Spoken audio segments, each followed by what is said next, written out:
की मराठ्यांची राजकीय सत्ता जरी देशावरनं गेली तरी सांस्कृतिक सत्ता जी अहिल्यादेवींनी तयार केलेली होती ती अजूनही टिकून आहे. वा. महाजी शिंदेचं एक पत्र आहे, त्या पत्रामध्ये ते म्हणतात की बाई इतक्या शहाण्या आणि हुशार आहेत की तुम्ही 5,000ची फौज पाठवाल तेव्हा त्या 25,000ची फौज मी उभे असते. अहिल्यादेवींच्या हातामध्ये पिंडच का आहे किंवा त्याला ऐतिहासिक संदर्भ आहेत का? अहिल्यादेवींनी स्वतः हयात असताना त्यांच्या अशा मूर्ती बनवून घेतलेल्या आणि त्या मूर्ती पंढरपूर असेल, त्यानंतर नाशिक असेल, त्यानंतर अयोध्या असेल आणि वाराणसीचे 3 घाट त्यांनी जे बांधले तर तिथे तशा प्रकारच्या मूर्ती आहेत. निजाम एकदा असं म्हणाला होता की अहिल्यादेवी स्त्री असली तरी ते मल्हाररावांचंच रूप वाटतं. वा. राम मंदिरचा जीर्णोद्धार जेव्हा आपण केला किंवा नवीन बांधला आपण, त्यानंतर देशभर जो उत्साह होता ना, विचार करा की अहिल्यादेवींनी हजारो मंदिरांचा जेव्हा जीर्णोद्धार केला त्यावेळेस देशभरामध्ये काय वातावरण. तत्कालीन जो इंग्रज अधिकारी होता जॉन माल्कम, तो अहिल्यादेवीनंतर एक 20-25 वर्षांनी तिथे आला होता. त्याने लिहून ठेवले की अहिल्यादेवी इतक्या समर्थ शासिका होत्या की त्यांच्या हयातीमध्ये म्हणजे 30 वर्षांचा त्यांचा जो राज्यकाळ होता तो दीर्घ राज्यकाळ आहे तो, त्यामध्ये एकदाही त्यांच्या राज्यावरती आक्रमण झालेलं. तर मी त्यांना म्हटलं की मग तुम्ही असं करा की तुम्ही होळकर आडनाव बदला आणि दुसरं काहीतरी ठेवा म्हणजे तुम्हाला आरक्षण मिळेल. तर ते असं म्हणाले की हे करण्यापेक्षा आम्ही न जगलेलंच बरं. अहिल्यादेवींनी आम्हाला जे दिलेलं आहे ते आम्हाला ह्या आरक्षणापेक्षा पण ते खूप मोलाचं आहे. ती सत्ताधीश होती पण सिंहासनावर कधीच नव्हती. ती राजकारणी होती पण राजकारणाच्या सत्तेच्या चढाओढीमध्ये कधीच नव्हती. ती पेशव्यांशी निष्ठावंत होती पण त्यांच्या समोर ती कधीही नतमस्तक झाली नाही. ती होती सर्वसामान्य जनतेच्या कल्याणासाठी अहोरात्र झटणारी आणि जीवनाची जी वेगवेगळी अंग असतात, समाजकारण, राजकारण, अर्थकारण, धर्मकारण, अशा प्रत्येक क्षेत्रामध्ये स्वतःच्या कार्याचा ठसा उमटवणारी राजमाता, अर्थातच राजमाता पुण्यश्लोक अहिल्यादेवी होळकर. मंडळी, 2025 हे वर्ष अहिल्यादेवी होळकर यांच्या जयंतीचं त्रिशताब्दी वर्ष आहे. 300 वर्ष त्यांच्या जयंतीला झालेली आहेत आणि त्या निमित्तानं आज आपण अहिल्यादेवी होळकर यांच्या जीवनचरित्रातल्या काहीशा अलक्षित, दुर्लक्षित, काही दुर्मिळ अशा पैलूंचा वेध घेण्याचा प्रयत्न करणार आहोत. आणि त्यासाठीच आज बुक विश्वच्या स्टुडिओमध्ये आपल्यासोबत उपस्थित आहेत पुण्यश्लोक अहिल्यादेवी होळकर या ग्रंथाचे संपादक प्रणव पाटील. नमस्कार प्रणव, तुझं मनापासून स्वागत आहे आजच्या आपल्या या पॉडकास्टमध्ये. प्रणवची अगदी थोडक्यात ओळख सांगायची म्हणजे कायद्याचं आणि इतिहासाचं पदव्युत्तर शिक्षण प्रणवनं घेतलेलं आहे. त्याचा मूळ पिंड हा संशोधनाचा आहे. खरं तर तो वकिलीच्या क्षेत्रामध्ये सुद्धा करिअर करू शकला असता, पण प्रामुख्यानं लोकसंस्कृती, ग्रामदेवतांचा अभ्यास यासारखे विषय त्याला कायमच खुणावत होते आणि त्यामुळं या विषयावरचे अनेक रिपोर्टाज त्याचे विविध मासिकामधून, वृत्तपत्रामधून प्रकाशित झालेले आहेत. प्रणवची एक वेगळी ओळख सांगायची, महाराष्ट्र राज्याच्या लोकसाहित्य समितीवरती तो सदस्य म्हणून आहे आणि हे त्याचं पहिलंच पुस्तक आहे, मला वाटतं संपादित पुस्तक आहे.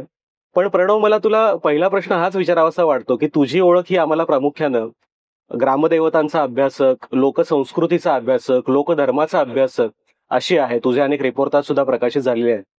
पण अहिल्यादेवींच्या जीवनचरित्राचे हे पैलू आपण लोकांसमोर आणावेत असं तुला मुख्यतः का वाटलं? खरं सांगायचं तर त्याला 2 किस्से खरं तर कारणीभूत आहेत.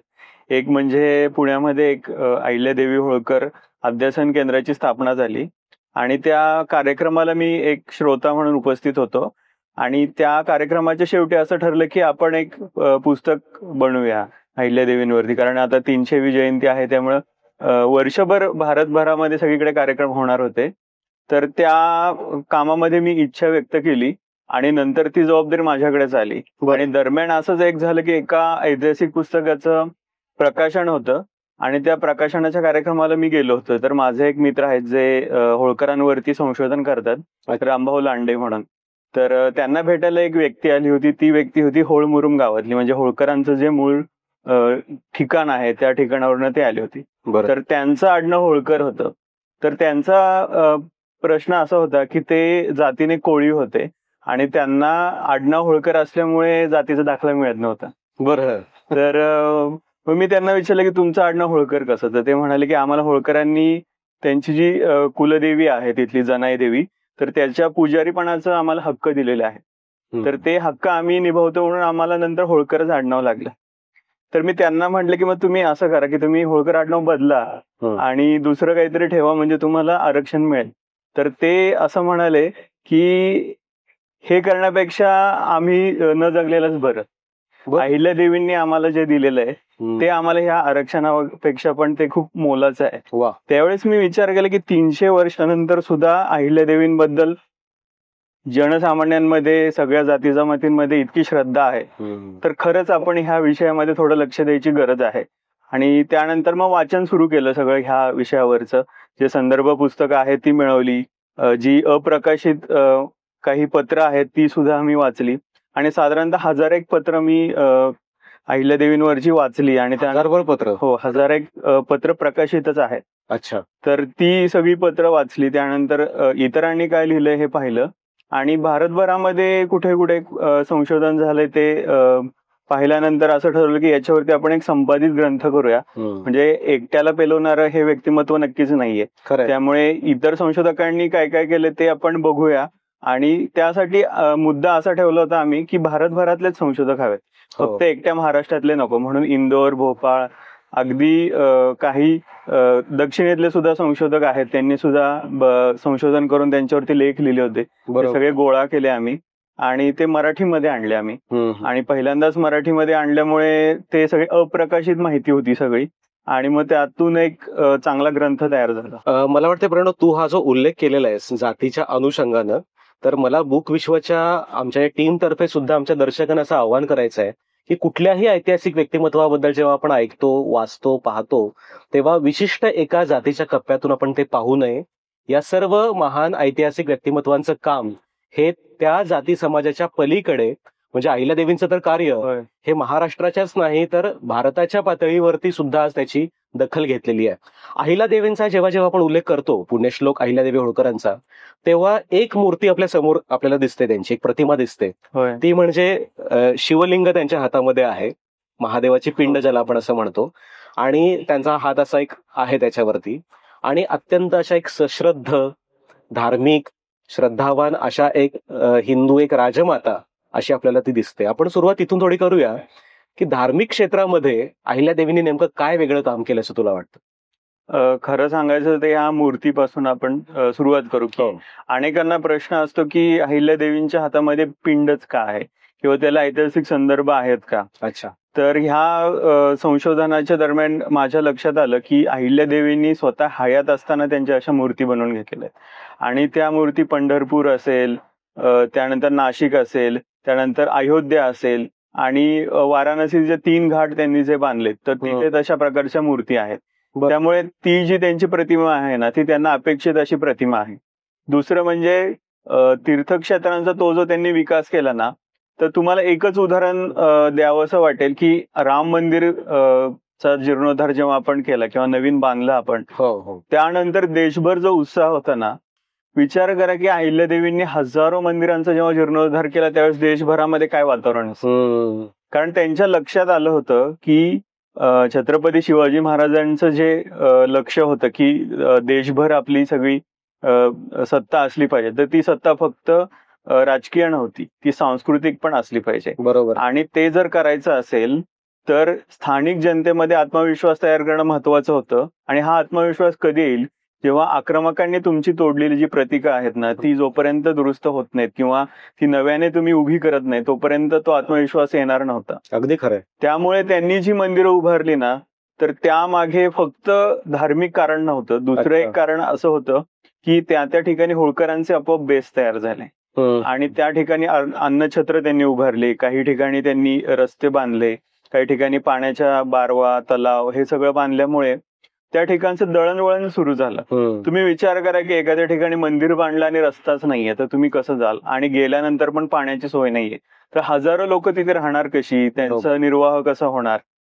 फक्त एवढंच नाही तर काही मंदिरं जी सुस्थितीत होती तिथल्या पुजाऱ्यांना त्यांनी तिथे एक वर्षासना लावून दिली की ती पुजारी पिढ्यानपिढ्या त्या देवाची सेवा करतील अशी. त्यामुळे एक व्यवस्था तयार झाली की जी प्राचीन भारतामध्ये होती आणि त्याची नाळ मध्ययुगामध्ये तुटलेली होती, कारण त्याला अर्थातच आक्रमकांचं कारण होतं. आणि मला असं वाटतं की प्राचीन जो भारतीय वारसा जो आहे तो जो खंडित झाला होता त्याच्या पुनरुज्जीवनाचं काम अहिल्यादेवींच्या मार्फत झालं, आणि त्यातून ही सगळी तीर्थक्षेत्र उभी आहेत.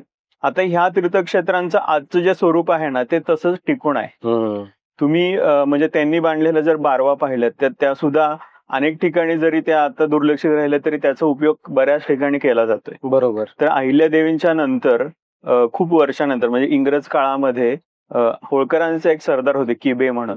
तर त्यांनी अहिल्यादेवींचं जेव्हा मूल्यांकन केलं त्यावेळेस असं सांगितलं होतं की मराठ्यांची राजकीय सत्ता जरी देशावरनं गेली तरी सांस्कृतिक सत्ता जी अहिल्यादेवींनी तयार केलेली होती ती अजूनही टिकून आहे. वा. तर मला असं वाटतं की त्यांचे जे हे उद्गार होते ना ते आजही सार्थ आहेत. त्यामुळे 300 वर्षानंतर सुद्धा आपल्याला त्यांची आठवण काढावीशी वाटते आणि त्या निमित्ताने कार्यक्रम करावेसे वाटतात. वा वा, क्या बात आहे. महाराष्ट्राच्या जर आपण परिप्रेक्षात बोलायचं झालं तर तुला काय वाटतं, म्हणजे एक धार्मिक बाबतीमध्ये, तीर्थक्षेत्रांच्या बाबतीमध्ये अहिल्यादेवींचं काय काम आहे? धार्मिक क्षेत्रामध्ये जर बघायचं झालं तर जे महाराष्ट्राचं आराध्य कुलदैवत आहे खंडोबा. हो. तर त्या खंडोबाच्या जेजुरीचा जो सगळा जो गड आहे तो खरं तर मल्हाररावांनी बांधला.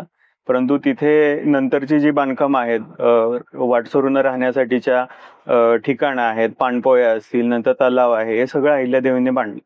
त्यानंतर शिखर शिंगणापूरचा जो सगळ्या भारतभरातनं लोक येतात पण महाराष्ट्राचं ते एक आराध्य दैवत आहे आणि शिवरायांचं तर ते कुलदैवतच आहे. तर तिथे पण विहीर बांधण्याचं काम त्यांनी केलं. म्हणजे पाण्याची सोय त्यांनी बऱ्याच ठिकाणी केली, नद्यांना घाट बांधले. आणि मला असं वाटतं की धार्मिक ठिकाणी घाट त्यांनी फक्त तेवढ्या पवित्र नद्या आहेत म्हणून बांधलेले नाहीत, कारण अहिल्यादेवींचं बालपण ज्या भागात गेलं, कर्जत जामखेड भाग जो आहे, तर तिथं पाण्याचं नक्कीच दुर्भिक्ष असणार आहे आणि त्यांना ते जाणवलं असणार आहे की स्त्रियांना पाण्यासाठी दिवसभरची वणवण करावी लागते. ती घाट बांधल्याने, वाटेमध्ये विहीर बांधल्याने, बारवा बांधल्याने ती एक सोय होणार आहे. तर त्यामुळे मला असं वाटतं की त्यामागे एक सामाजिक पण आशय होता, फक्त तो धार्मिक आशय नव्हता. दुसरी गोष्ट की महाराष्ट्रामध्ये त्यांनी जी मंदिरं म्हणजे त्र्यंबकेश्वर पासून ती सगळ्या मंदिरांचा त्यांनी जो जीर्णोद्धार केला, म्हणजे अलीकडे चिंचवडला सुद्धा त्यांनी अन्नछत्र उभारल्याचा उल्लेख आहे. बरं, आपल्या पुण्यातल्या चिंचवड. होय होय, पुण्यातल्या चिंचवडला. एवढंच नाही तर पुण्यातलं जे तुळशीबाग मंदिर आहे त्या राम मंदिरासाठी सुद्धा त्यांनी देणगी पाठवलेली. बरं, सगळे उल्लेख आहे, त्याची सगळी यादी आहे आणि त्यांना जी वर्षासनं लावून दिली होती ती भारत स्वतंत्र होईपर्यंत तिकडून त्या संस्थानाकडून पैसे पण येत होते. क्या बात आहे. आणि पंढरपूरचा जो विठोबा आहे त्या विठोबाला दिलेल्या दागिन्यांची यादी आहे. जे बडवे आहेत त्यांच्या दप्तरामध्ये ती सगळी ओरिजिनल पत्र सुद्धा अजून आहेत आणि तिथे जो त्यांनी होळकर वाडा जो बांधला तर त्याचा उपयोग अनेक गरजवंतांनी जो घेतलेला आहे तर त्याचे अनेक लोक साक्षीदार आहेत. त्यामुळे त्यांनी जी बांधकामं केली ना ती फक्त त्यांच्यापुरती नव्हती.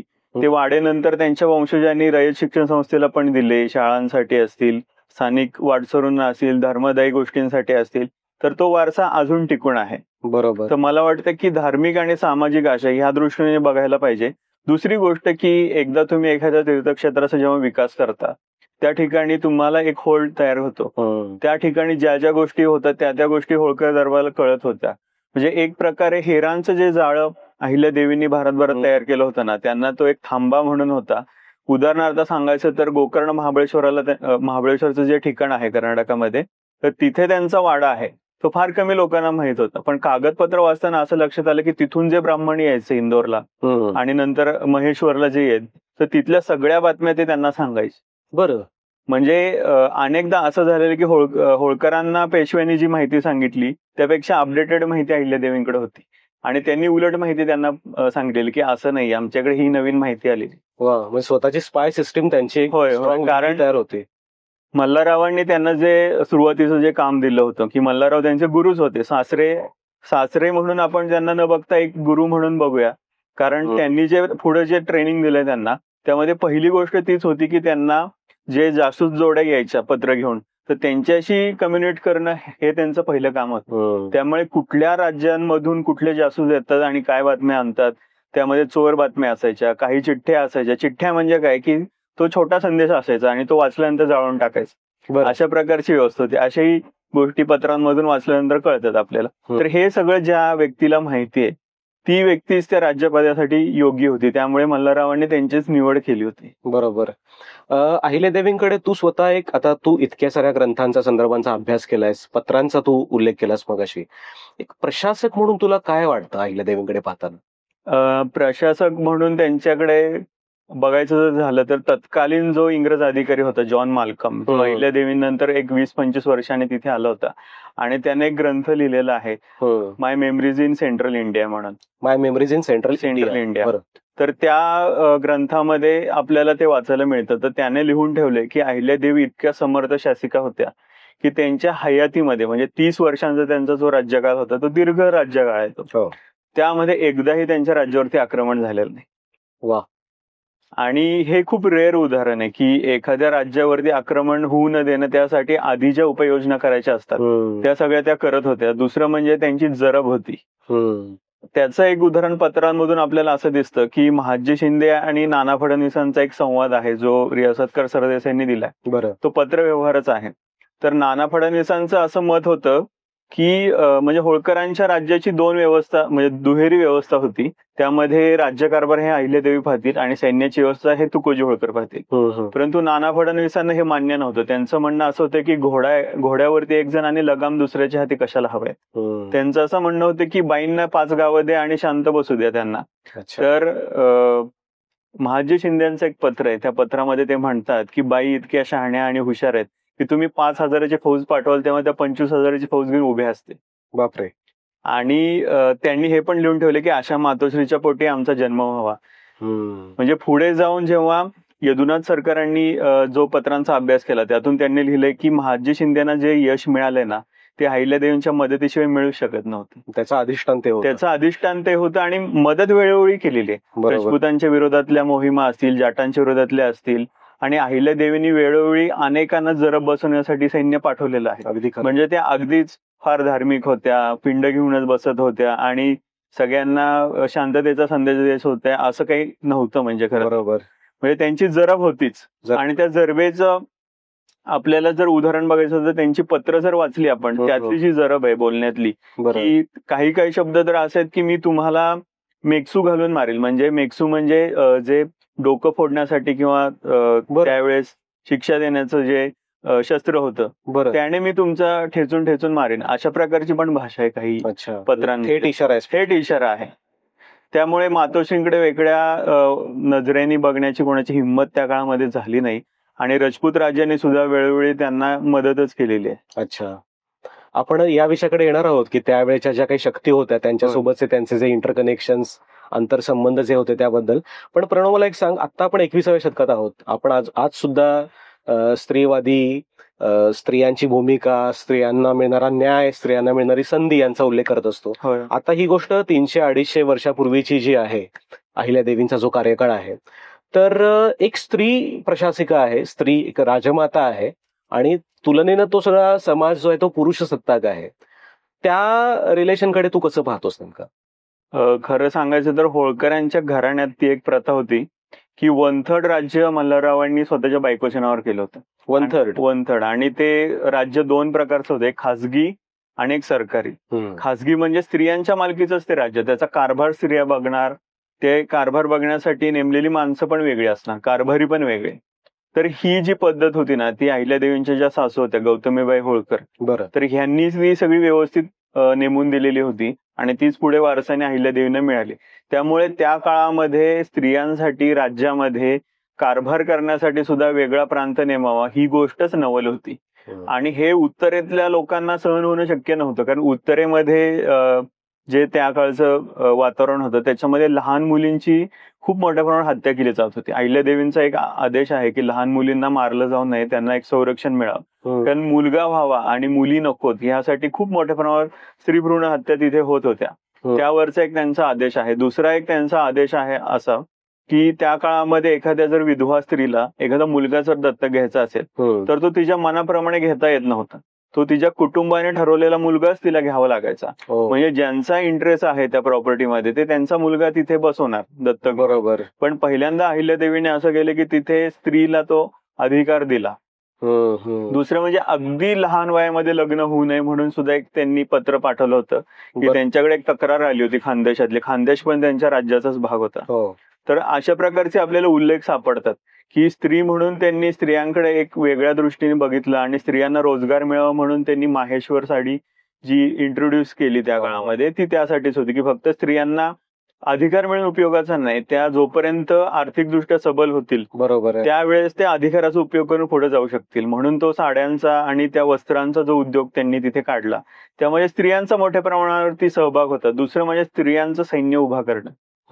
त्या संदर्भामध्ये इंग्रजांनी सुद्धा लिहून स्त्रियांचं सैन्य जे हा काय राघोबा गोष्ट आहे? दादाच्या त्याचा किस्सा असा आहे की त्याची सुरुवातच झाली की राघोबा दादा जेव्हा उत्तरेत आले, होळकरांची गादी, जे मालेराव होळकर त्यांचा जो मुलगा होता तो वारल्यानंतर होळकर म्हणजे अहिल्यादेवींचा मुलगा, चिरंजीव. एकमेव मुलगा त्यांचा, एकुलता एक. आणि त्यानंतर होळकरांच्या गादीला वारस नव्हता. तर ती जी संपत्ती होती ती होळकरांच्या जो कारभारी होता गंगाधर चंद्रचूड म्हणून, तर त्या चंद्रचूड जे होते ते पेशव्यांना फितूर झाले आणि त्यांनी सांगितले की इथे कमीत कमी 15 कोटीचा खजिना आहे. तर तुम्ही मला हाताशी घेऊन इथे या. म्हणजे राघवदादांना त्यांनी पत्र पाठवलं आणि तुम्ही इथे आल्यानंतर मी तुमच्या सोयीने एक माणूस किंवा एक मुलगा इथे दत्तक बसवेन आणि राज्यकारभार तुम्ही बघा, हा खजिना तुम्ही घ्या. त्यातला एक वाटा त्यांना हवाच होता आणि ते त्यावेळेचे 15 कोटी. त्यावेळेचे 15 कोटी. म्हणजे पानिपत युद्धासाठी मला वाटतं 1 कोटीपर्यंत काहीतरी खर्च आला अशी नोंद आहे. म्हणजे 15 कोटी म्हणजे खूप मोठी गोष्ट झाली. खरंय. तर त्यावेळेस असं झालं की राघवदादा जेव्हा फौज घेऊन आले त्यावेळेस अहिल्यादेवीने एक शक्कल लढवली की इतर ठिकाणून ज्या फौजा होळकरांच्या येत होत्या म्हणजे त्या सगळीकडे मुलुकगिरीसाठी गेलेल्या होत्या, एका ठिकाणी फौज नव्हती त्यांची. मग त्यांनी काय केलं की महिलांना प्रशिक्षण देऊन एक फौज उभी केली. बरं. आणि राघवदादानं पत्र पाठवलं की तुम्ही या, आम्ही तयारच आहोत लढायला आणि आमच्याकडे स्त्रियांची फौज उभी आहे. जर आम्ही हारलो तर आम्हाला कोणच काय बोलणार नाही. आणि तुम्ही म्हणजे आम्ही हारलो तर तुम्हाला काय म्हणतील लोक की तुम्ही बघा बायकांशी लढून जिंकला, त्या लढण्याला काय अर्थ आहे, आणि हारलात तर बघा मग म्हणजे तोंड दाखवायला जागा राहणार नाही. अशा प्रकारचं ती त्यांची युक्ती होती. पण मला असं वाटतं की त्याच्या पुढे जाऊन पण त्यांनी थोडा विचार केला होता आणि एक स्त्रियांची फौज उभी केली होती याचे संदर्भ मिळतात. बरोबर. ही गोष्ट म्हणजे थोडं आपण म्हणू की डायनॅमिक पर्सनॅलिटी आणि राजकारणामध्ये जे एक डिप्लोमसी जी लागते, पॉलिटिकल डिप्लोमसी. मला फक्त इथे एक गोष्ट नमूद करावी वाटेल की होळकरांची जी कैफियत आहे तो कैफियतकार कोण आहे ते आपल्याला ज्ञात नाहीये, पण ती समकालीन कैफियत आहे ती सगळी. तर त्याच्यामध्ये तो कैफियतकार असं म्हणतो की मातोश्रींची दोन्ही अंगे सबल आहेत. कुठली दोन्ही अंग? एक म्हणजे पुण्य आणि दुसरं म्हणजे कारस्थान. अच्छा. कारस्थान म्हणजे त्यावेळेस त्यांची जी डिप्लोमसी होती किंवा जी कूटनीती आपण म्हणतो, तर त्यामध्ये मातोश्री खूप वाकबगार आहेत. अशा प्रकारचं ते वक्तव्य आहे. आणि कुठलाही राज्यकर्ता फक्त सद्गुणावरती टिकून राहू शकत नाही, त्यासाठी अत्यंत मुरब्बी राजकारणीच तिथे टिकून राहू शकतो. कारण त्या ज्या प्रदेशामध्ये होत्या तिथे राजपूत त्यांना भांडण्यासाठी होते, जाट होते, इंग्रजांचं त्यावेळेस संकट होतं, त्यानंतर स्थानिक जमीनदार होते आणि इकडून मग घरातला गृहभेद तर होताच. बरोबर आहे. नाही, हे अगदी खरं आहे. म्हणजे आपण संत महंतांना जी फुटपट्टी लावतो ती आपण राजमातेला किंवा राजाला लावू शकत नाही. सत्ता संघर्ष हा जो मुद्दा आहे, तू जे काही वेगवेगळे शत्रू ज्यांच्याशी झुंजावं लागत होतं किंवा काही आंतरसंबंध त्यांचा येत होता, त्या काळातला सत्ता संघर्ष नेमका कसा होता आणि त्यात अहिल्यादेवी कशा वेगळ्या वाटतात? खरं सांगायचं त्या काळामध्ये मराठे हे उत्तरेत यासाठीच गेले होते की तो चौथाईचा त्यांचा जो हिस्सा होता तो सगळीकडनं वसूल करायचा होता. आणि ज्यावेळेस मराठे सगळीकडे ठाणी बसवायचे तर कोण कुठल्या प्रांतापर्यंत गेले होते? मराठे प्रामुख्याने राजस्थानातून खंडणी वसूल करायचे, मध्य भारतातून, गुजरात मधून, इकडे काही आवधचा जो भाग होता बंगालपर्यंत गेलेले होते, दिल्लीचा परिसर होता, दुआबचा परिसर होता. बापरे. हा सगळा परिसर अतिशय संपन्न होता. त्यामध्ये माळवा हा त्यातल्या त्यात खूप श्रीमंत प्रदेश होता. आणि ह्या प्रदेशामध्ये जेव्हा मराठे जायचे मोहिमा काढून, तेव्हा जेव्हा वसुली होईल त्यानंतर मुख्य सैन्य जेव्हा पुण्याकडे यायचं त्यावेळेस जे राहिलेलं सैन्य होतं ते हुसकून लावायचे हे सत्ताधीश, ती ठाणी उठवून लावायचे. राजपूत राजे सुरुवातीला गोड बोलायचे, हो हो आम्ही तुमच्या बरोबर आहोत. आणि जेव्हा मुख्य फौज गेली की जे राहिलेले सैनिक आहेत त्यांना अक्षरशः हकलून दिलं जायचं किंवा त्यांना मारलं जायचं, अशा प्रकारे परिस्थिती होती. त्यामुळे मग बाजीराव पेशव्यांनी असं ठरवलं की शिंदे आणि होळकरांना आपण उत्तरेतच स्थानापन्न करूया, तिकडेच त्यांची स्थापना करूया. आणि म्हणून मग त्या व्यापारी मार्गावरचं मुख्य जे ठाण होतं ते इंदोर होतं. इंदोर आणि उज्जैन. मग उज्जैनला सुरुवातीला शिंदे आणि इकडे मग इंदोरला होळकर.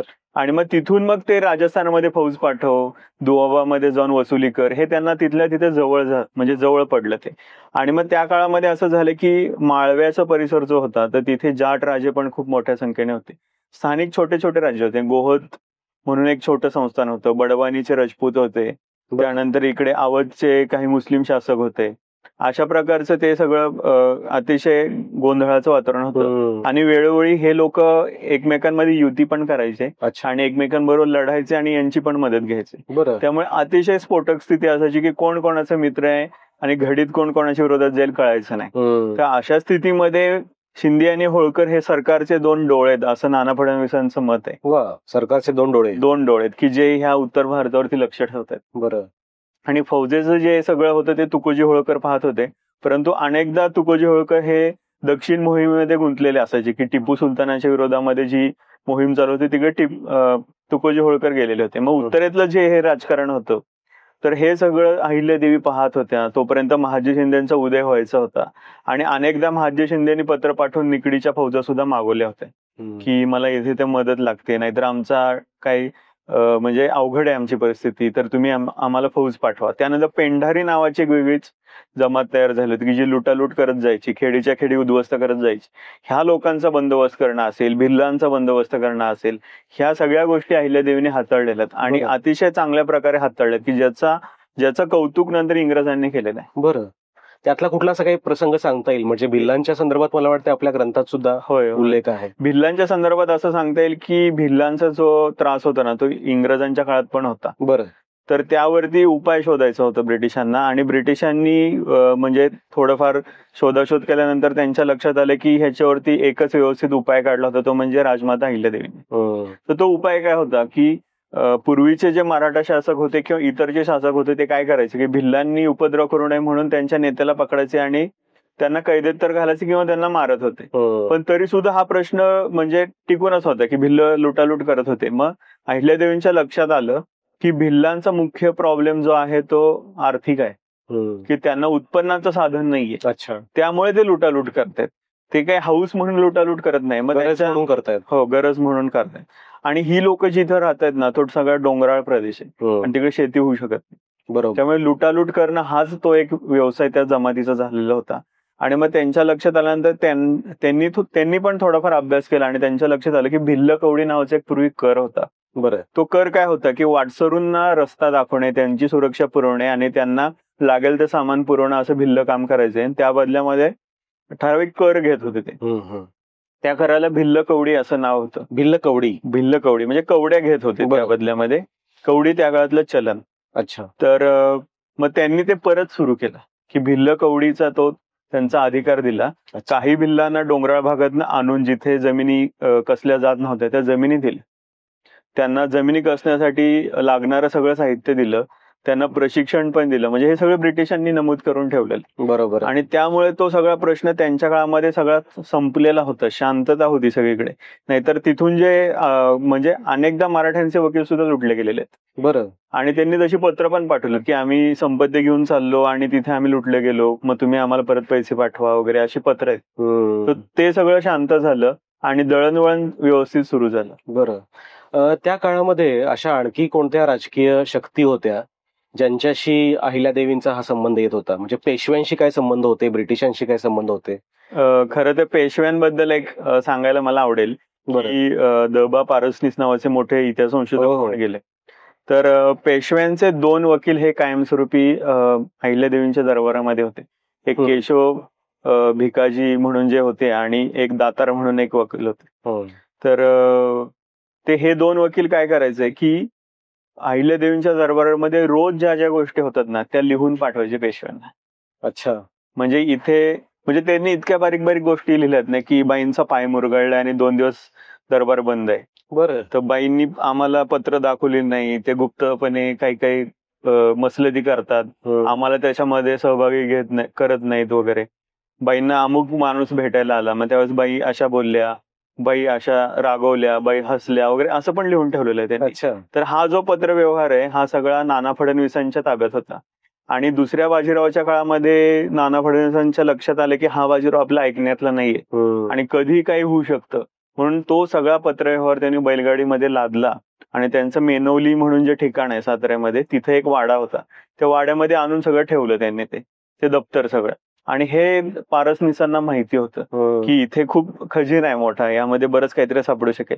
मग त्यांनी त्यांच्या वंशजांना थोडंसं म्हणजे वेगळं टेक्निक्स वापरून त्यातून त्यांनी तो पत्रव्यवहार बाहेर काढला. बरं. आणि साताऱ्यातून इतिहासावरती जे मासिक त्यावेळेस इतिहास संग्रह म्हणून एक प्रकाशित होत होतं, तिथून सगळा तो पत्रव्यवहार प्रकाशित करायला सुरुवात केली. आज त्याला महेश्वर दरबारची बातमीपत्रे ह्या नावाने तो ओळखला जातो. त्यामध्ये पेशव्यांबरोबर त्यांचा काही जो संबंध होता तो दिसतो. पेशव्यांना ते कपडे पाठवत असत, अनेक वेळेप्रसंगी पेशवे पण त्यांना सणासुदीला कपडे पाठवत असत, मानाचे पोशाख येत जात असत. इकडून काही लोक तीर्थक्षेत्राला गेले की अहिल्यादेवी त्यांना मदत करत असेल, त्यांना सुरक्षा पुरवणं असेल, बाकीच्या गोष्टी असतील. दुसरं एक मला नमूद करायचं की त्यावेळेस जो हैदराबादचा निजाम होता, तर त्या निजामाशी सुद्धा यांचे चांगले संबंध होते. बऱ्याचदा लढाया पण झालेल्या आहेत, परंतु इतर वेळी त्यांचे चांगले संबंध होते. कारण जेव्हा अहिल्यादेवींचा पती जे खंडेराव होळकर होते, ते लढाईमध्ये जेव्हा मृत्युमुखी पडले, तेव्हा चोळी बांगडीसाठी त्या निजामाने 2 गावं दिली अहिल्यादेवींनी. एक म्हणजे वेरूळ आणि दुसरं तिथलं एक वेरूळचं आणि एक अजिंठ्याच्या तिथलं एक गाव त्यांना दिलं. तर वेरूळचं जे आपण बघतोय कृष्णेश्वराचं आज मंदिर आणि तिथली जी बारव, त्यामुळे ती पुन्हा जीर्णोद्धारित झालेली आहे. तर आणि निजाम सुद्धा अहिल्यादेवीनं जे पत्र पाठवायचं ना, त्याच्यामध्ये अहिल्यादेवींचा एक वकील कायमस्वरूपी हैदराबादला होता आणि तो पण लिहून ठेवायचा की तुमच्याबद्दल निजाम असं म्हणाला. तर त्याच्यामध्ये एक ओळ खूप महत्वाची की निजाम एकदा असं म्हणाला होता की अहिल्यादेवी स्त्री असली तरी ते मल्हाररावांचंच रूप वाटतं. वा. तर अशा प्रकारे त्यांचे संबंध होते. दुसरं एक बडवानी नावाचं एक राज्य होतं, त्यांच्याच जवळ ते राज्य होतं मध्य भारतामध्ये. तर त्या घराण्यातल्या स्त्रिया अहिल्यादेवींना सांगायचे की आमच्या घरामध्ये वाद आहे तर तुम्ही तो मिटवा. अच्छा. इतकं त्यांच्या न्यायप्रियतेचं सगळीकडे कौतुक होत होतं. जयपूरचा राजा जो होता, तर त्याने अहिल्यादेवींना 3 गावं भेट म्हणून दिलेली होती. आणि एक मकाजी गीते म्हणून त्यांचे एक प्रतिनिधी राजपुतांकडे होते. तर त्यांनी लिहून ठेवलेलं आहे का पत्रामध्ये की उत्तरेतल्या ह्या राजपुतांना दक्षिणेतल्या लोकांचा भरोसाच नाहीये की हे कधीही येतील आणि लुटतील, पण एकच भरोसा आहे तो म्हणजे मातोश्रींचा. अशा प्रकारचे त्यांचे चांगले संबंध होते. तू आता खंडेरावांचा उल्लेख केलास, त्यांचे पती आणि त्यांचे चिरंजीव मालेराव, या दोघांना बऱ्याचदा इतिहासामध्ये थोडंसं नकारात्मक पद्धतीनं म्हणजे खलनायक म्हणून प्रेझेंट केलं जातं. तर काय सत्य नेमकं काय, वास्तव काय याच्यातलं? खरं तर या विषयावरती उत्तरेतल्या काही संशोधकांनी आधीच लिहून ठेवलेलं आहे. त्याच्यामध्ये हिरालाल शर्मा नावाचा एक इतिहास संशोधक होऊन गेले. अच्छा. तर त्यांनी असं लिहून ठेवलंय की अहिल्यादेवींची प्रतिमा अधिक उजळ बनवण्यासाठी कोणीतरी घरात खलनायक लागतो. तो लोकमानसातून तयार झालेला आहे. आणि खंडेराव होळकर खूप त्यांना त्रास देत होते आणि मालेराव होळकर एक राक्षसासारखाच होता आणि तो म्हणजे ब्राह्मणांना त्रास द्यायचा, तो विचित्रच वागायचा, त्याच्या डोक्यावर परिणाम झाला होता, अशा प्रकारे त्याने लिहिलंय. पण जेव्हा मी पत्र वाचली त्यावेळेस असं लक्षात आलं की खंडेराव होळकर अतिशय पराक्रमी माणूस होता आणि तो एकमेव असा मराठा सरदार आहे की जो बादशाच्या दरबारात जाऊन त्यांनी बादशाची खिल्लत नाकारली होती. तर त्याने सांगितलं होतं की मला माझ्या वडिलांनी म्हणजे मल्हाररावांनी इथे बोलणी करायला पाठवलंय, तुम्ही मला नजराना वगैरे देऊ नका आणि ह्या नजराण्याच्या मागून तुमचे जे उद्देश असतील ना ते पूर्ण मी करणार नाहीये. अशा प्रकारचा तो एक पराक्रमी काय म्हणे की मराठा सरदार होता. आणि त्याला म्हणजे खंडेराव होळकरांना लहानपणीच अनेक जहागिरा पेशव्यांनी भेट म्हणून दिल्या होत्या. आणि मालेराव होळकर हा तर म्हणजे 21व्या वर्षीच मरण पावलेला होता. आणि त्याला नानासाहेब पेशव्यांनी पालखीत घेऊन प्रेमाने मिरवलंय, अशा प्रकारचे उल्लेख आहेत. जर त्याच्या डोक्यावर परिणाम असता किंवा तो काय म्हणे की राक्षसी असता तर अशा प्रकारचं झालंच नसतं. आणि तो ब्राह्मणांना त्रास देतो वगैरे. तर त्या मालेराव होळकरची पत्र आहेत काही ब्राह्मणांना गाव दान दिल्याची. तर हे कशामुळे आलं तर ते हिरालाल शर्मा काय म्हणतात की ह्या लोककथा लोकांमधनच तयार झाल्या की अहिल्यादेवींना ह्या लोकांनी त्रास दिलाय, त्यांना म्हणजे खूपच सहनशील दाखवण्यासाठी ह्या कथा तयार झाल्या. पण त्याच कादंबरीकारांनी उचलल्यामुळे होळकरांच्या एका अख्ख्या पिढीबद्दल चुकीचं लिहिलं गेलं. बापरे. म्हणजे ती दंतकथा अशी पुढे जात राहिली. गोची काय झाली की एक पराक्रमी वडील आणि लोकप्रिय बायको किंवा पत्नी, त्याच्यामध्ये खरं तर ह्या 2 पुरुषांचं काय म्हणे की राजकीय अस्तित्व चेपलं गेलेलं आहे त्याच्यामध्ये, खंडेराव आणि मग मालेराव. कारण मल्हाररावांसारखा पराक्रमी काय म्हणे की वडील आणि अहिल्यादेवींसारखी न्यायप्रिय पत्नी असल्यानंतर ह्या दोघांचं कर्तृत्व झाकोळलं गेलेलं आहे. अगदी खरंय. मला असं वाटतं की अहिल्यादेवींच्या जीवनचरित्राचे जे वेगवेगळे पैलू आहेत त्याचा अभ्यास करून जवळपास मला वाटते 35 लेखकांच्या लेखणीनं सजवलेला हो. हा ग्रंथ तू संपादित केलायस, पुण्यश्लोक अहिल्यादेवी होळकर. या ग्रंथामध्ये किंवा एकूण त्या ग्रंथाचा अभ्यास करताना तुझ्या संदर्भामध्ये असं वेगळं तुला काय मिळालं की जे आजपर्यंत आपण असं म्हणूया की थोडं अलक्षित होतं, दुर्लक्षित होतं किंवा अगदीच दुर्मिळ आपण म्हणायला हरकत नाही, असं काही तुला काही मिळालं का? त्याबद्दल काही सांगशील का मला? मला खूप एक आश्चर्यकारक गोष्ट मिळाली म्हणजे ह्याच्या सगळ्या संशोधनामध्ये किंवा ह्या सगळ्या काय म्हणू की वर्षभर मी जो सगळा धांडोळा घेतला, तर एक अमेरिकन अधिकारी मिस्टर बाईड म्हणून होता. बरं. तर तो अहिल्यादेवींना लिहितोय की मी तुमच्यासाठी सुरतेमधून बंदुका मिळवल्या, तर बंदुका विकायला इंग्रजांची बंदी होती बाहेर वगैरे. तर माझ्या लक्षात आलं नाही की ही कुठली गोष्ट आहे आणि अमेरिकन माणसाचं इथं काय काम आहे. तर त्याच्यावरती काही लोकांनी थोडंफार लिहून ठेवलेलं होतं, परंतु विस्तृत असं काही लिहिलेलं नव्हतं. तर ते शोधल्यानंतर असं लक्षात आलं की मिस्टर बॉईड नावाचा एक अमेरिकन अधिकारी अहिल्यादेवींनी नेमलेला होता. बरं. कारण मल्हाररावांच्या काळातच मराठ्यांचं आणि इंग्रजांचं युद्ध झालं, त्यावेळेस लक्षात आलं की आता हे जे गनिमी कावा आहे, घोड्यावरती पळत जाऊन लढाई करणं आहे, हे सगळं आता संपलेलं आहे. आता नवीन प्रकारे कवायती फौजा ह्या जर तुम्ही वापरल्या तरच तुम्ही लढाईमध्ये रणांगणामध्ये टिकून राहू शकता. बरोबर. आणि लांब पल्ल्याच्या तोफा, ह्या 2 गोष्टी फार महत्वाच्या होत्या. एक म्हणजे कवायती फौज आणि लांब पल्ल्याच्या तोफा. आता ह्या कवायती फौजा हळूहळू आपल्या एतद्देशीय सगळ्या संस्थानिकांनी हळूहळू स्वीकारले होते. त्याच्यामध्ये पुढाकार होता तो बडवानीच्या राजपूत राजाचा. आणि त्यानंतर मग होळकरांनी पण म्हणजे तुकोजी होळकरांनी काही फ्रेंच अधिकारी नेमलेले होते. आपल्या महाजी शिंदेंनी पण फ्रेंच अधिकारी नेमलेले होते. आणि मग यांनी काय केलं होतं की ह्या सगळ्या अधिकाऱ्यांना ठराविक प्रांत दिला. तुम्ही या प्रांताचं तुम्हीच बघायचं, तुम्हीच वसुली करायची आणि त्या बदल्यात तुम्ही सैन्य पुरवायचं. बरं. अहिल्यादेवींनी एक उतारा काय काढला की तुम्हाला मी प्रांत देणार नाही, कारण प्रांत तुम्हाला जर दिला तर तुम्ही त्या भागाचे राजे होता. आणि ते त्या काळामध्येच लक्षात आलं की हे लोक जुमानत नाहीये काही वेळा. आणि हे लोक जेव्हा हे विदेशी लोक जेव्हा करार करायचं यांच्या बरोबर, त्या करारामध्ये एक अट होती की आम्ही इंग्रजांच्या विरोधात लढणार नाही. बरं. ह्या कवायती फौजांचा उपयोग इंग्रजांच्या विरोधात होत नव्हता. ते अहिल्यादेवींनी बदललं आणि त्यासाठी त्यांनी मिस्टर बाईड नावाचा एक अमेरिकन अधिकारी नेमला आणि त्याच्या हाताखाली स्थानिक लोकांना त्यांनी तयार केलं. सगळ्या बंदुका वगैरे देऊन ती कवायती फौज तयार केली. इतर फौजांमध्ये काय होतं की फ्रेंच अधिकारी आणि त्यांच्या हाताखाली जे लोक असायचे ते सगळे विदेशीच असायचे. ते त्यांनी बदललं. दुसरं म्हणजे त्यांनी त्यांना नियमित पगाराची व्यवस्था केली. तुम्हाला कुठलाही प्रांत मिळणार नाही, पगार हा आमच्याकडून दिला जाईल. त्यामुळे ती लोक उत्तर द्यायला बांधील होते यांना. जर त्यांनी एखादा प्रांत दिला असता तर तिथून त्यांनी वेगळाच कारभार केला असता, ह्यांच्यानंतर त्यांनी उठाव केला असता, असं बरंच काही काही घडू शकलं असतं.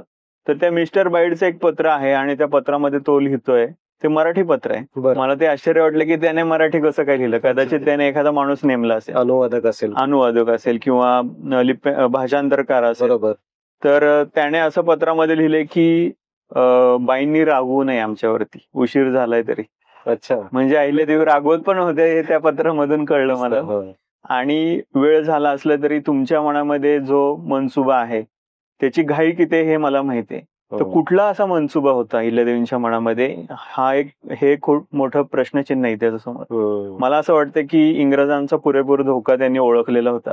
तशा प्रकारची पत्र त्यांनी पेशव्यांना पाठवली होती की तुम्ही गुजरातीची फौज मोडली, हे बरोबर नाहीये, इंग्रज प्रबळ होत आहेत, हे सगळं त्यांना कळत होतं. त्या काळामध्ये बंगालकडून सगळे इंग्रज जवळपास दिल्लीपर्यंत पोहोचलेले होते आणि तो धोका लक्षात घेऊन त्यांनी त्या कवायती फौजा उभारल्या होत्या. आणि हे कधीच कोणानी म्हणजे कुठल्या संशोधकांनी बाहेर आणलेलं नाही. किंवा आपल्याकडे मुळातच स्त्रियांच्या इतिहास काळामध्ये स्त्रियांचं चित्र सुद्धा उपलब्ध नाही, तर चरित्र कुठून कळणार आपल्याला. तर हा जो काय म्हणू की मुद्दा जो आहे तो मला खूप नवीन वाटला आणि यातून नवीन माहिती बाहेर आली. अगदी खरंय.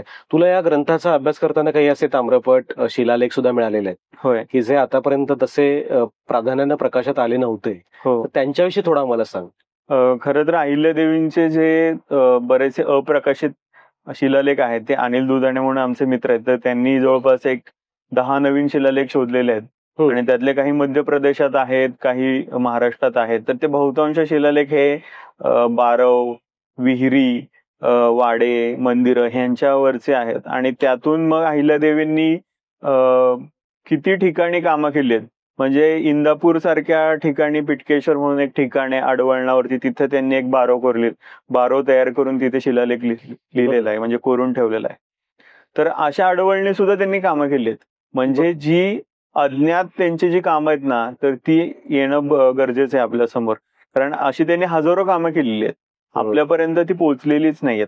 तर त्या शिलालेखांमधून ते कळेल. दुसरं जे 2 ताम्रपट आहेत ते म्हणजे एक बडवानीच्या राजांनी एक ताम्रपट दिला होता आणि एक जयपूरच्या राजांनी, की त्यांनी 2-2, 3-3 गावं अहिल्यादेवीने भेट स्वरूपामध्ये दिलेली होती. तर तुमचे जे शत्रू आहेत त्यांनी तुम्हाला ताम्रपट देणं आणि गावं देणं तुम्हाला इनाम म्हणून, ही खूप मोठी गोष्ट झाली त्या काळामध्ये. प्रणव, मला एक सांग, शिवछत्रपतींच्या म्हणजे छत्रपती शिवाजी महाराजांच्या राज्यकारभाराचं एक सूत्र होतं, त्याचा गाभा असा होता जो आपण काय म्हणतो की रयतेला सुखी करणं, म्हणजे सर्वसामान्य रयत शेतकरी सुखी समृद्ध झाली पाहिजे. अहिल्यादेवींच्या राज्यकारभाराचं तुला सूत्र काय वाटतं? मला असं वाटतं की ते सूत्र त्यांनी स्वतः हयात असतानाच लिहून ठेवलेलं आहे. अच्छा, लिहून ठेवलेलं आणि आज त्यांच्या महेश्वरच्या राजवाड्याच्या बाहेर ते लावलेलं आहे. बरं. त्याच्यामधून त्या असं सांगतात की प्रजेला सुखी करणं हे माझं कार्य आहे आणि माझ्या प्रत्येक कृत्याचा जबाब मला ईश्वरासमोर द्यायचा आहे. दुसरं एक आपल्याला असं सापडतं की अहिल्यादेवींच्या मृत्यूनंतर, नाही, हे खूप महत्वाचं आहे, माझ्या प्रत्येक कृत्याचा जाब मला ईश्वराला द्यायचा आहे. कारण आपण आपल्या देशाला स्वातंत्र्य मिळाल्यापासून सुद्धा हे पाहतोय की राज्यकर्ते हे कधी उत्तरदायी नसतात, जनतेला नसतात तर ईश्वराला कधी असतील. पण ही गोष्ट खरंच खूप शिकण्यासारखी आहे. दुसरं एक मला असं सांगायचं होतं की अहिल्यादेवींच्या मृत्यूनंतर त्यांचं जे स्मृतीस्थळ बांधण्यात आलं, म्हणजे त्यांची जी छत्री महेश्वरला बांधण्यात आली, तर त्याच्यावरती एक 16 ओळींचा संस्कृत शिलालेख आहे. बरं. तो महाराजा यशवंतराव होळकरांनी कोरून घेतलेला आहे आणि त्याच्यामध्ये त्यांनी असं लिहिलेलं आहे की अहिल्यादेवींचा जन्म हा या जगातली पाप नष्ट करण्यासाठी झालेला नाही, सर्वसामान्यांची दुःख नष्ट करण्यासाठी झाले. क्या बात आहे. पापक नष्ट करण्यासाठी नाही तर सर्वसामान्यांचे दुःख नष्ट करण्यासाठी झालेलं आहे. वा वा. मला वाटतं या विषयावर जितकं आपण बोलू तितकं कमीच आहे. पण हाच या मुलाखतीचा, या संवादाचा जो शेवट आहे की सर्वसामान्यांची दुःख नष्ट करण्यासाठी, त्यांचं दुःख निवारण करण्यासाठी आणि प्रजेला सुखी समृद्ध करण्यासाठी, सर्वसामान्य जनतेच्या कल्याणासाठी झटणारी ही राजमाता होती. त्यांच्या जीवनचरित्राचे खूप वेगवेगळे पैलू, मग ते सामाजिक असतील, राजकीय असतील, अर्थकारणाचे असतील, धर्मरक्षण, धर्माचं जतन, संरक्षण, संवर्धन हा एक खूप महत्वाचा मुद्दा आहे. पण त्याही पलीकडे आपल्या प्राचीन अस्मिता, आपली संस्कृती, आपली भाषा यांचाही विचार प्रामुख्यानं अहिल्यादेवींच्या कार्यात आपल्याला पाहायला मिळतो. आणि हे जे पुस्तक प्रणव पाटील यांनी संपादित केलेलं आहे, त्रिशताब्दी जयंती विशेष ग्रंथ, पुण्यश्लोक अहिल्यादेवी होळकर, स्त्री ते देवत्वापर्यंतचा प्रवास, मला असं वाटतं की आपल्या प्रत्यक्ष जगण्यामध्ये जिवंतपणीच ही स्त्री देवत्वापर्यंत पोहोचली होती. त्यामागे त्या स्त्रीचा, त्या राजमातेचा असलेला विचार, त्यांचं कार्यकर्तृत्व हे समजून घेण्याचा आज आपण प्रयत्न केला. प्रणव, तू आज या बुकविश्वच्या आमच्या या स्टुडिओमध्ये आलास त्याबद्दल मी आमच्या टीमतर्फे तुझे मनापासून आभार मानतो आणि सर्व दर्शकांना विनंती करतो की राजमाता पुण्यश्लोक अहिल्यादेवी होळकर यांच्या जीवनचरित्रातले हे वेगवेगळे विचार समजून घेण्यासाठी हा ग्रंथ आपण नक्की अभ्यासूया, नक्की वाचूया. धन्यवाद.